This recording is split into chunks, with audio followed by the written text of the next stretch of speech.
if our cells are in a cell danger response, that means it shuts down the flow of energy. So that energy can come in the form of oxygen, it can come in the form of nutrients, it can come in the form of whatever. But when you're under stress, that flow stops. If you want to live like you matter, ditch the pills, look great, and feel freaking amazing, you're in the right place. I'm Dr. Wendy Trubo. I'm Dr. Ed Levitan. Welcome to the 5 Journeys podcast, where we empower you to live a vibrant and healthy life by optimizing your structural, chemical, emotional, social, and spiritual lives. Hang on to your hats.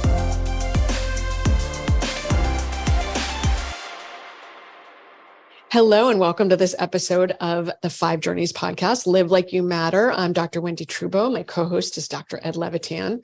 He's the serious one, obviously. Our guest today is Patrick Porter. He is an award-winning author, educator, consultant, entrepreneur, and speaker. His newest brain training platform called BrainTap is distinctively designed to activate the brain's neuroplasticity to help people like you achieve brain fitness, overcome stress, lose weight, stop smoking, manage pain, and make a huge range of lifestyle improvements. And he's an author. We were at a conference, 3-4 years ago? Yeah. And experienced BrainTap, and we loved it from the first time. And it took us a long time to kind of act on it. We had to go through all the phases, the contemplation, the pre-contemplation, and then we finally got to action about 3 months ago? 2 months ago. And so it took a while to get everything settled, but I'm using it probably every other day, consistently. I don't want to say every day, but it's made a difference. And what's interesting, that I find pretty profound is I gave it to our kids once, the younger two, and they actually asked for it. That's the really cool thing. Mm-hmm. It's not like we're forcing something on them. They're actually asking for it. Oh, can we do that again? Right. It was really interesting. We were at a show where we were at an amusement park kind of environment. It was indoor water park up in Wisconsin. And the person next to us in the booth, she was selling something, and her kids were there, and they would come over and do the BrainTap. And she asked her kids, what was the most fun at the water park? And she said, the BrainTap. So it was like, what? And that was a free ride, right? That wasn't they didn't pay for that. So kids love it because kids want to feel good too. Most people don't think about it, but kids have stress.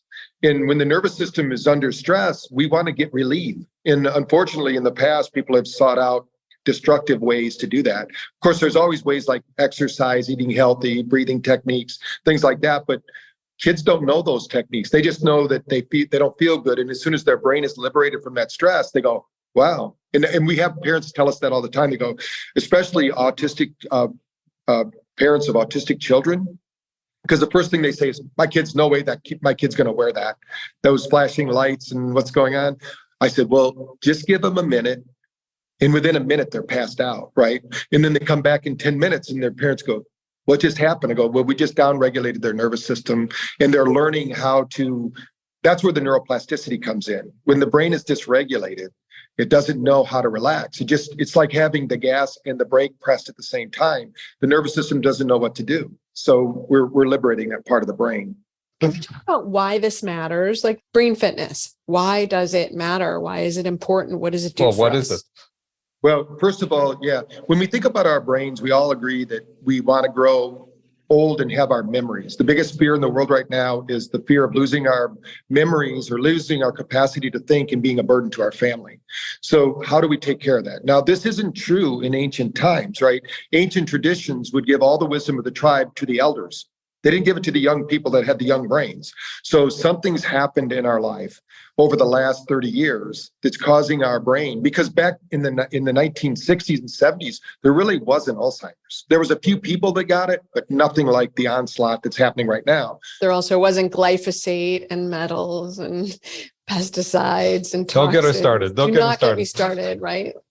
So those are all very true. And I think it starts with one key thing that most people don't get. 2/3 of America right now is not sleeping well. And so what happens during sleep that most people don't realize, and they just proved this in 2015. Before 2015, there isn't a physiology workbook out there or textbook that has the lymph system going beyond the neck.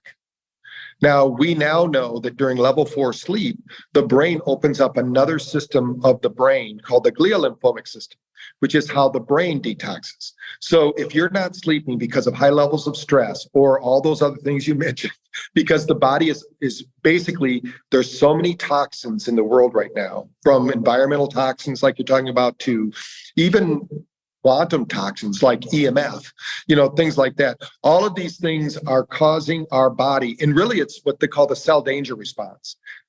Every cell is really like an individual. It has a life cycle. And then it works together as a community, makes our body. So if our cells are in a fear or a cell danger response, that means it shuts down the flow of energy. So that energy can come in the form of oxygen, it can come in the form of nutrients, it can come in the form of whatever. But when you're under stress, that flow stops. So what really matters right now is to get people sleeping, to really get their hippocampus. This is what's happening to people, especially as we get better looking and more intelligent with age. There's something that happens to our brain, right? Our brain, it will start to shut down because it's an energy hog. So if it has to deal with all these toxins, it's not going to have time to be creative. It's not going to have time to relax you, because the minute you sit down to relax or you lay down, the brain goes, wow, now we can start detoxing. So it goes to work, because the other time it's doing, while you're doing everything you need to do, balancing your checkbook, taking care of clients, whatever you're doing, your body's got to do everything it does. And people take it for granted. So what's happened over the last really 40 years is we continue, when somebody told me we're going to have computers, there's not going to be any more paper. This was in the 70s. Well, I can tell you right now, there's more paper because what people do is they have it on their computer, then they print it out. So we didn't really get rid of paper. It caused more problems. So what happened now, I used to be able to lock my door on Friday at my office, go home, and I'd come down Monday morning and listen to the voicemails. Not anymore. No matter where you're at around the world, if you've got Dr. Porter's cell phone and you're in Europe, I should be up taking your call, or they text, or they email. I mean, all this stress that we're in right now, it was our creation, and a lot of it's really good. I mean, I don't think I'd want to go back. I don't think it would happen, but there's a lot of movies showing that, right? What would happen? But the reality is that we need balance is what we need. I think all of these things are good, but we need downtime as well as uptime. And I think the main reason from children, I mean, they've exercise out of the schools. How ridiculous is this? We need that kinetic energy that people build up throughout the day. Think of your body like a capacitor in a circuit. A capacitor is meant to hold a charge and then it discharges. Well, every cell of your body does the same thing. It holds a charge and then it discharges. Now, when you're under stress, we hold the charge, we hold the charge, we hold the charge. It never gets to discharge. So people are looking at negative things like alcohol, drugs, or abusive relationships, or whatever's going on. And that's how they get their release. And that's not healthy. So we need a healthy way. And the reason we call it brain fitness. So think in terms of your nervous system. A lot of people think the nervous system is the spine, and because chiropractors will show pictures of the spine and things like that. Your nervous system is your brain. 70% of your nervous system is between your ears.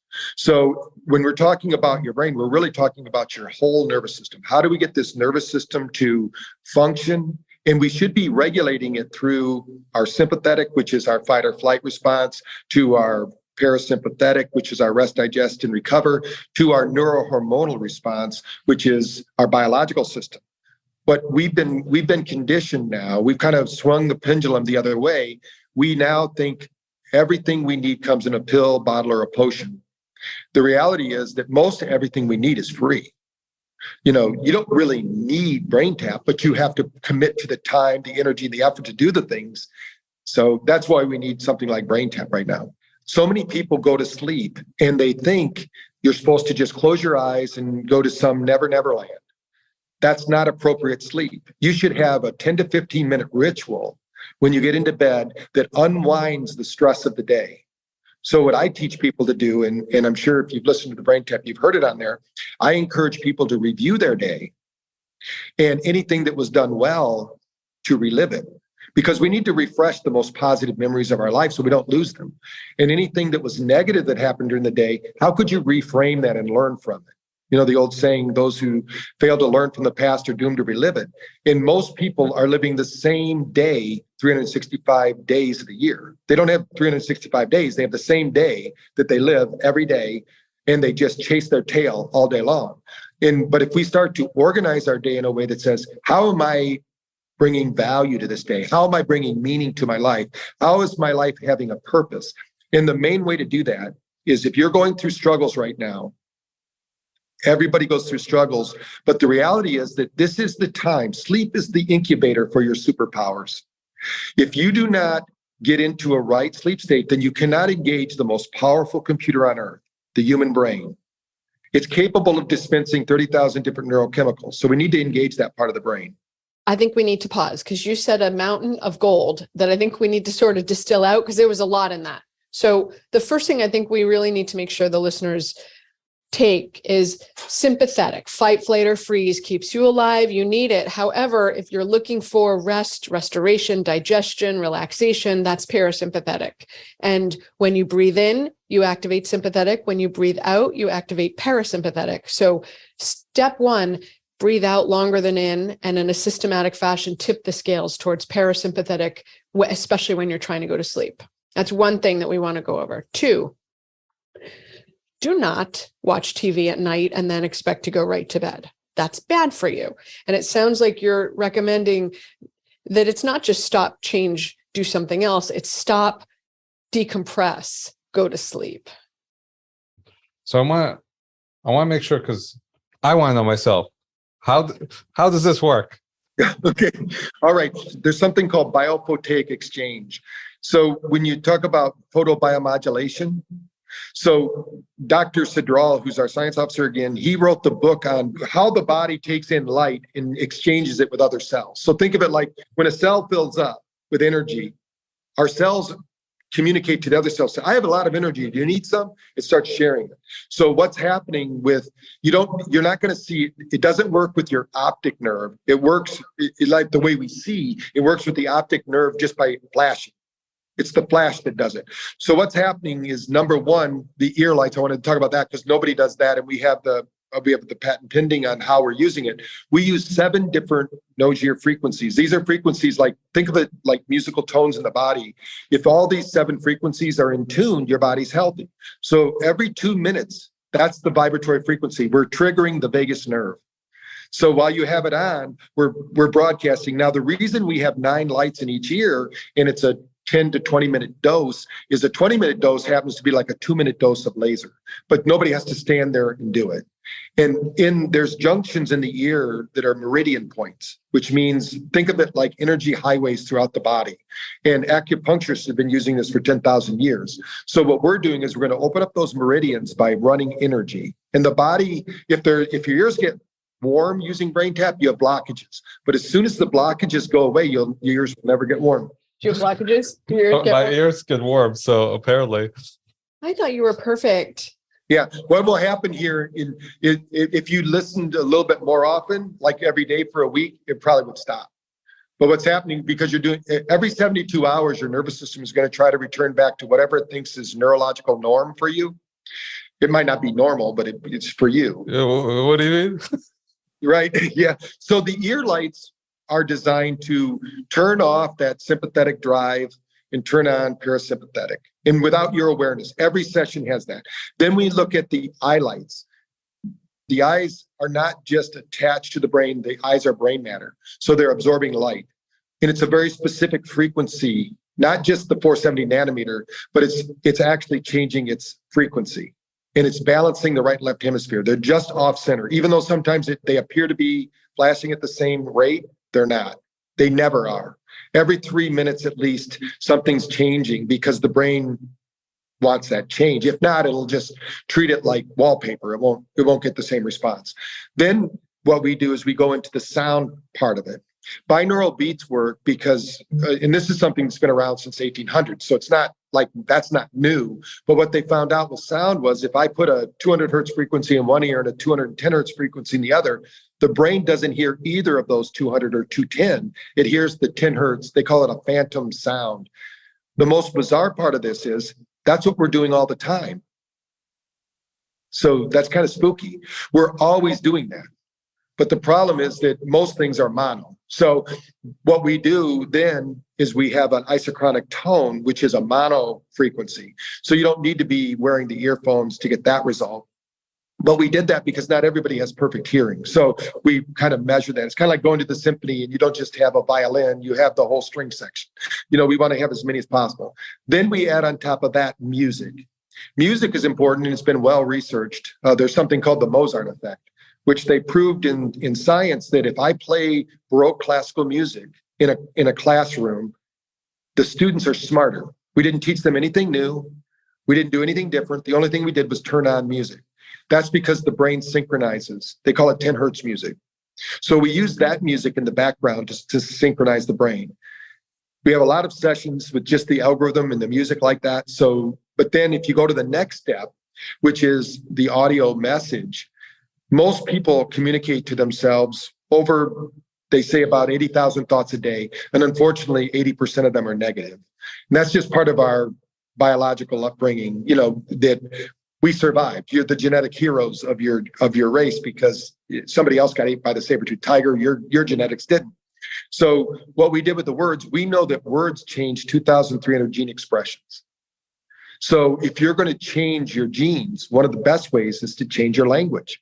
Change the way you're communicating with yourself. I love telling people, I said, if you actually spoke to other people the way you speak to yourself, you probably wouldn't have any friends. So we need to be more loving, more appreciative, and honoring. So all those together. And then what we do, every one of those sessions in that series is different. There's not one of our 2,000 sessions that are the same because the brain, if we did them all the same, the brain would say, oh, I get it. And then it won't pay attention anymore. But we need to get the brain to pay attention and have a cortical response or that primitive brain needs to respond because that's the part of the brain that gets hijacked, the amygdala. So when it gets hijacked and you have that norepinephrine release and you have adrenaline and cortisol, and then pretty soon you're going, who was that person that got all angry? That wasn't me. But it was because your emotions got hijacked because of the what happened to the brain. All right. So wow. So you're saying everything you've said, I just really want to confirm everything you said is in a peer-reviewed scientific study that you can show in whatever else. Yes. Because the 99.999% of us haven't heard about it. I'm in the earthy crunchy camp, so I get that, but I did not realize it's actually in the scientific literature. Yeah, just do a search by biophotic exchange, and you'll see all the research being done. With lasers and LEDs and light therapy, we're finding out so much. I mean, my brother-in-law, who's a maxillofacial surgeon, he used to think lasers were just for, using in surgery and things like that. But the reality is now we have lasers that heal. We have light that can even change frequencies of the brain, like the shed light laser. We can use that, and we can, if we need alpha in a certain region of the brain, we can use that laser to do it. We can change frequencies with light. Yeah, biophotic exchange is the one. When I learned about it 4 years ago, when I was interviewing Dave Asprey for my brain summit, I went, what's this? I was one of those 99.9 that never heard of it. I said, I got to research this. And then when I talked to our science officer, he goes, oh yeah, that's why I did. I'm going, well, why did you tell me about it? It's like, but you sound like a crazy man when you're talking about this. But now when science starts talking about it, and in 2003, when they mapped the human genome, everybody celebrated. But the reality is they only mapped 1%. Could you imagine graduating from college and I fill out 1% of the answers, I should graduate? No, that's not going to happen. That's because they didn't have the technology until 2018. That's when they found out about this biophotic exchange. And they realized that these gene expressions, the reason they called them, quote, junk, was they didn't know how quickly they were changing. Just like the glial lymphomic system, can you imagine our medical science discovered that in 2015. That didn't mean it didn't exist before 2015. It just means they just discovered it. So what else about us do we not know? We do know, we also know, like we took to Dr. Oz, we met a group that does heart rate variability with cameras for babies, for infants, to help crib, the infant death syndrome. And we went to him because he had a friend that was running these assisted living facilities. And we wanted to show him how in the dark, we could tell him where the people were, because you can measure heart rate variability from 18 feet away. You have a field of energy that's magnetic in nature that can now be recorded from 18 feet away. Is that HeartMath or is that another group? It's another group, but HeartMath was definitely the motivator. I mean, they did so much. Now what happens is once somebody goes to the jungle and makes a trail, then they put a highway in. So now the medical community is doing that. So we are more than we were told. Yeah, no, that's for certain. Okay. So so I have two questions. I'm assuming you've compared this to meditation, right? Yeah, even in India, and we've had gurus on the device, we actually improved gurus' brain function. Okay. If people are already meditating and they start the brain tap, how many times do they need to do it before they see a difference? And then people who aren't meditating who start the brain tap, when do people start to notice an impact? 90% of people will notice an impact that night. Their sleep will be deeper, especially if they have a digital device or something that can measure sleep. You just sold Wendy, just say that. You sold me for him because he likes to get up at 3 a.m. and wander around. And I'm like, go back to bed. It's not time to get up. But I'm thinking for myself too. And all the kids, our oldest, we have a whole bunch of kids. We have like a soccer team worth of kids. So I'm like, well, all of them could take it. So, okay. So the same night, but then lasting change. I'm assuming you need to keep doing it. Well, there's one study we did with concussions because we wanted to see what would happen with 1 year after treatment. These were people that did not own the devices. It was a school in Gaylord, Michigan. Dr. Arkfeld did the study, and we're presenting this to NIH this year because it was so profound. What we did is every person in the school that had a concussion that year all got treatment. So nobody missed out on the medical protocols that they needed. But 50% of them were given the brain tap at the end. The others didn't. 1 year later, we went back into the neurological test. Every neurological function was improved by a minimum of 30% to a maximum of 70% on the group that used brain tap 1 year later. How long did they use it in the study? How many times? They only did it during their therapy, which was 3 times a week until they were returned to play. So if you had a concussion and you returned to play in 2 months, that's how long you did the therapy. Then a year after their return to play, that's when we did the review. So everyone's different in recovery. So we had a sleep study we did with coal miners in Western Australia. These are people that never see the light of day. You talk about a circadian rhythm being off. They go to work in the dark, they work in the dark, they leave in the dark. They allowed us to put our chairs in their entry to the mind. And we had one of our PhD students was there running the study. That group, we did a washout of 2 weeks. We improved, when they used the headset, they got a 70% improvement in 3 weeks in their sleep scores. And we used something called the BioStrap to measure those. And then the group that didn't use the headset, but only used the app, it took them 6 weeks to get that same result. When we did the washout period, which was 2 weeks, both groups improved 4%, doing nothing. Once your brain learns, it's like learning mathematics. Once you learn it, you don't have to go back to your teacher. Now, if you, over a long period of time, I believe, went back to the old behaviors and eating and doing those things, I'm sure it would return back or it would just atrophy again. But the thing is, it's like muscles. Muscles are going to atrophy if you don't use them. Who should not use this? Are there any people you would say, okay, with this medical condition, stay away from it? I'm thinking of a patient who has vertigo, who I'm thinking this might be good for her, actually. Vertigo works really well with this. We just start with low-level light. We have results. I mean, we have 3,000 clinics using it, so we get a lot of feedback on vertigo, and they get really good results. But the one group that shouldn't use the lights, they can use the lights in the ears, but they shouldn't use the visor lights, are epileptics with light epilepsy. There's a photaic epileptics. It's about 10% of the epileptics. But because we can't test them for that, we just don't allow epileptics to use the visor. It's very cool, Patrick. All right. So here's the challenge. We've scratched the surface. We scratched the surface. You've got a huge amount of information. Yeah. We love the product that you've built. Now I'm going to go try it, by the way. That was worth that conversation. Well, where can people find you? Yeah, where can people find you? That's a really good question. Well, you should share your link with them. You should have a link to share out the free gift and the book. If not, they can just go to braintap.com, check us out, tell us they heard about it on this podcast.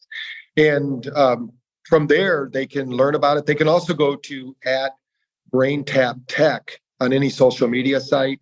We're going to be there, or at Dr. Patrick Porter, at Dr. Patrick Porter. I have a lot of little videos that they're doing. They're cutting up a lot of my talks into these little, they say we have the attention span of a goldfish now. So they're making these little reels, but they're getting the little sound bites and they're putting them out. And so, and there's some full talks, that people have put out on YouTube and things if they search by my name. Okay, Awesome. Cool. Patrick, Dr. Porter, not just I didn't say your PhD at the end. So first off, thank you for being here. Second off, thank you, because this is amazing and super cool. And I can't wait to try it. And third off, thank you for joining us on this episode of the 5 Journeys podcast, Live Like You Matter. And I'm sure people are going to be looking you up. So thank you. That's great. Well, thanks for having me. I'm on a mission to better 1 billion brains, and whoever's listening, it's your brain right now. So let's see if we can upgrade you. Get out there and get the free time and see what we can do. This has been great. Thank you. Don't go it alone. It's not a social journey until others join. Share this with your friends.